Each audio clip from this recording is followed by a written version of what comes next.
Hello, my name is Dr. Ty Dwork, and I want to bring you a quick video discussing why some kids get chronic ear infections. And the first thing we want to clear up before we start here is that although ear infections may be common, they are definitely not normal.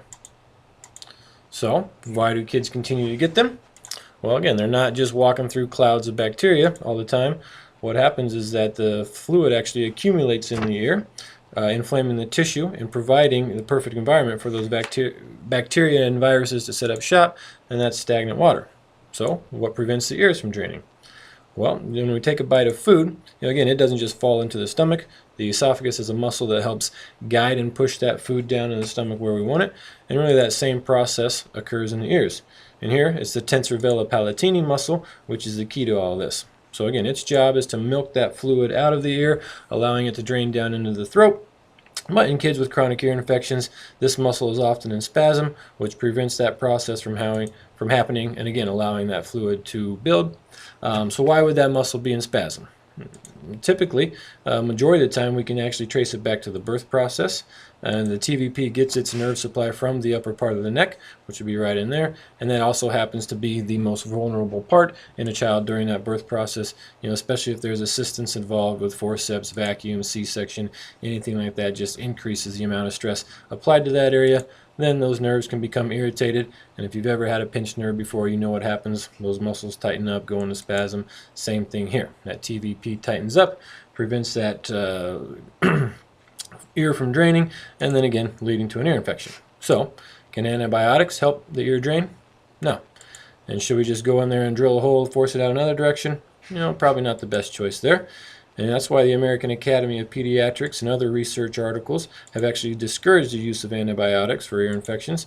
And this is, started all the way back in the 1980s. They recognize this, but only did they find they're not that effective for the ear infections, but they also lead to a increased risk of recurrence, as well as an increased risk of asthma, allergies, and other chronic illnesses in children as well. And actually their latest guidelines that they've come out with as far as what to do with ear infections is just take a watchful waiting approach. So, if that's all they have to offer, what else can be done?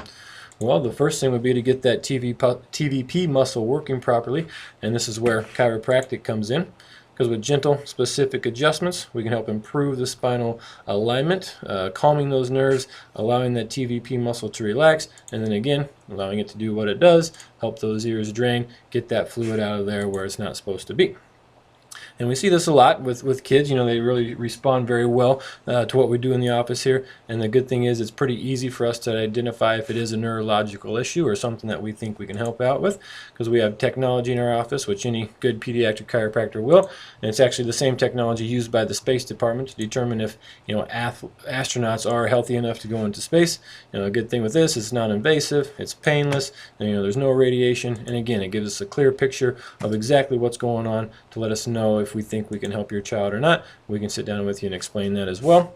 And the pattern that we see with ear infections is pretty typical. We talked about the upper part of the neck being the main issue there, and with this one you can see that's where we definitely see the majority of the irritation. Again, with this scan, white is normal, colors are irritation, the longer bars equal more irritation, so you can see again how we have that upper neck definitely inflamed and irritated in this kiddo. But again, as we went through care, able to clear that up, getting much better function there. Again, ear infections had subsided. He was actually on his path to possibly having tube surgeries, but again, he was able to, his parents found chiropractic and they were able to get those cleared up naturally and really avoid an unnecessary surgery there. So wouldn't it be great if, again, your child could be a chiropractic success story? Well, the good news is he can, and the first step about that is finding a good pediatric chiropractor. Our office is located here in Council Bluffs, so if you're in our area, we'd love to take a look and see what we can do for you. I realize you may be watching this from really anywhere in the country and the world for that matter. But again, if you still have questions,